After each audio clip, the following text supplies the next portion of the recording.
to go ahead and recognize Councilwoman Cabello Havrda at this time. Thank you, Chair. Thank you for the presentation, Rick, and for talking with us today, Rudy. You talked a little bit about bridging to the new program and I guess the somewhat maybe abrupt stop, but how are you going to educate the public on that bridge? Yeah, we're already starting that process. I mean, now that we have a positive vote from our board, that gives us a signal that we can at least try to start messaging to our existing population of programs that there's going to be a transition. Obviously, it's dependent upon a proactive vote by the council on the 16th. But barring that goes well, there is a transition process. There'll be some programs. We've already got programs in place for commercial energy efficiency.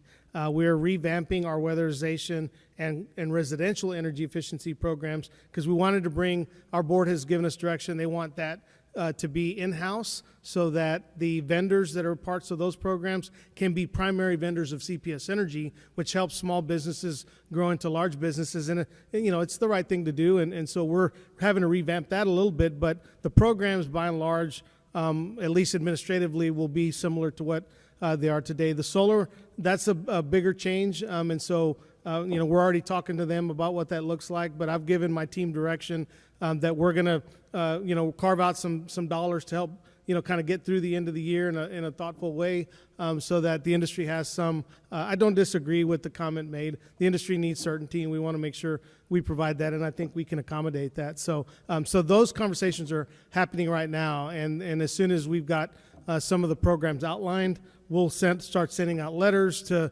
participants and folks who have taken advantage of it, so they know what to expect. Thank you, and I really appreciate that you're responding to the public comment. You're listening to people and making changes. I was going to ask you about your process for public comment, but I think you've already answered that. We struggle here with the city sometimes too, making sure that everybody has access. Correct me if I'm wrong, Madam Clerk, but we open up comment up until right before the meeting. Am I correct? Do y'all do that too? We don't, but it's something that our board is considering as well. So again, we're trying some different things, and we may end up there. We're not there yet, but the board is certainly engaged in this conversation. It's something that I think has been successful for us. Sure. It was one of the complaints that we heard.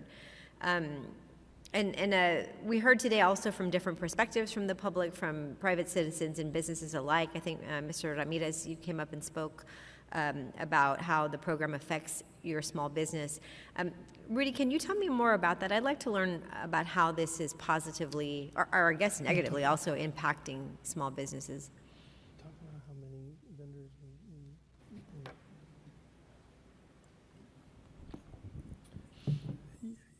Yes, so if I can start with the program he was speaking to first, and then I'll speak a little more broadly. So LED lighting is one of the vendors in our commercial program. So we offer rebates to customers to upgrade and make improvements in their building, their operations. And so they will work with a third party, usually a local electrician or a lighting vendor, who will bid a project and then make the improvements for them. So it's, that's where the direct tie-in is that rebate helps make that project affordable to the customer, and it's an incentive to do the project that otherwise maybe wouldn't happen. So the same happens with air conditioning and solar and weatherization and all of the different programs. So I mentioned earlier, we did assessments of the programs, and we asked them to look at what was the economic impact of the programs, and I believe it was about over 1,000 jobs a year that are directly related to the rebate programs. And just one more example is the solar industry.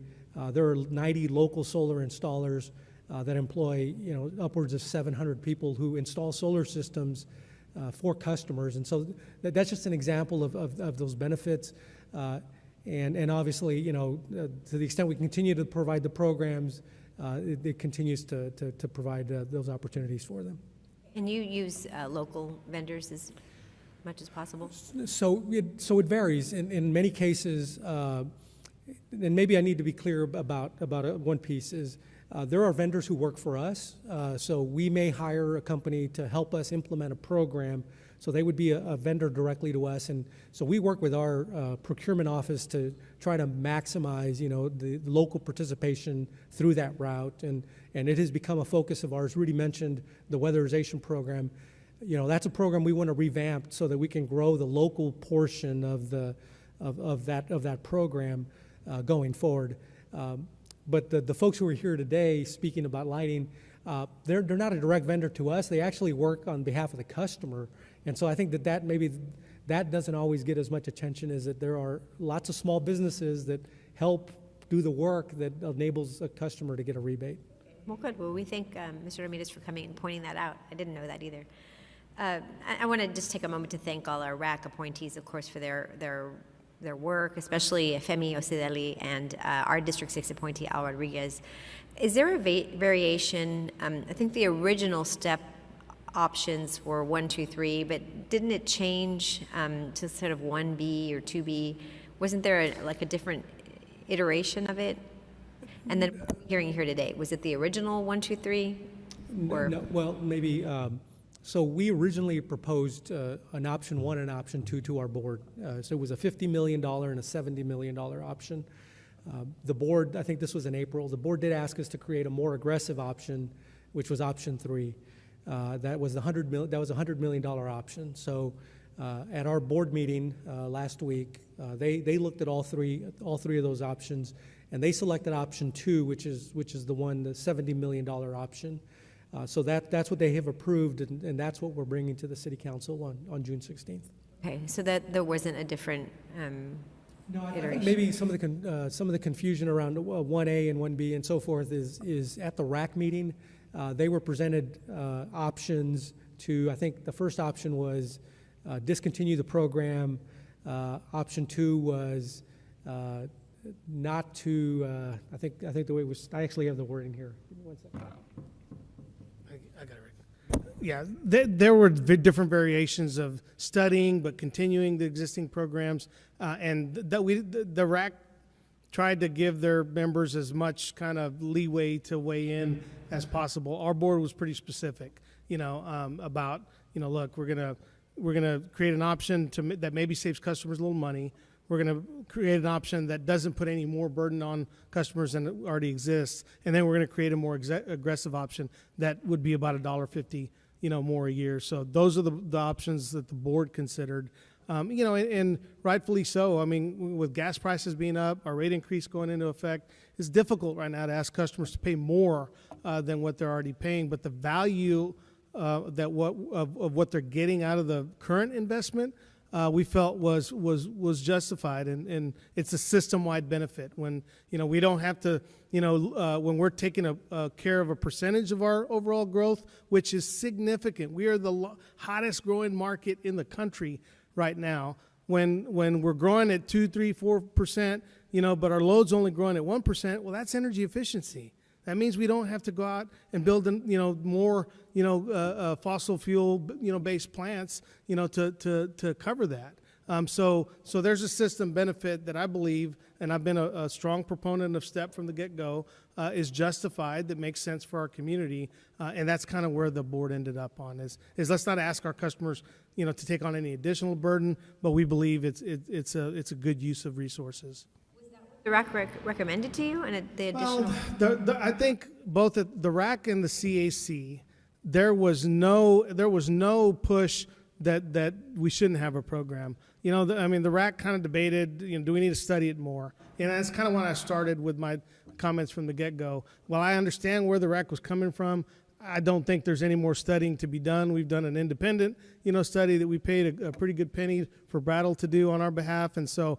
What I was asking for is, look, either you agree with that there should be an energy efficiency program, and you got to tell us what scale you want us to do it at, or we need to end it, so that we don't have this uncertainty in the market, uncertainty with our employee base about whether or not we're going to continue. So, I asked the board either, discontinue the program altogether or vote on it for some scale. The RAC was a little more squishy about, whether or not they thought long-term we should continue it, but they did agree it was a good program. I do have a little concern. The RAC is the community involvement, right? The way our general citizenry is informing the CPS board and ultimately us as a council in some ways. So I just want to make sure they're being heard and their considerations are taken into account, but I think I'm hearing that. So just finally, this might be for you, Rick, but I'm curious about the how apartment complexes are chosen for weatherization, the multifamily weatherization program. Well, I'll Okay. answer Please. at least the beginning, and then, we've still got to build that out. So let me just, kind of hedge a little bit that we've got to put that program together, because that is a new program. I called Eric a couple of weekends ago, and I said, hey, based on my numbers, I think 40% of our residential customer base is our renters. And so we didn't have a multifamily program, which is something that our environmental community asked us to add, because there are multifamily programs in other communities that we thought made sense for such a transient, a set of customers in our service area. So for us, it would be customers who are paying their own bill. We're going to go in so that the customer paying the bill gets the benefit of the weatherization effort. And with 40%, that's a big kind of target opportunity, for us that we believe was justified in a multifamily program. So we're adding a multifamily piece to it. We don't have it necessarily defined yet, but it won't go to necessarily property owners who are paying the bill. We want it to go directly to benefit the customer who's responsible, for paying the bill in that apartment, if that makes sense. Okay, and I would encourage you to work with the apartment association as well, and just kind of get their point of view from as you move forward with a plan. Thank you. Thanks, Chair. Thank you.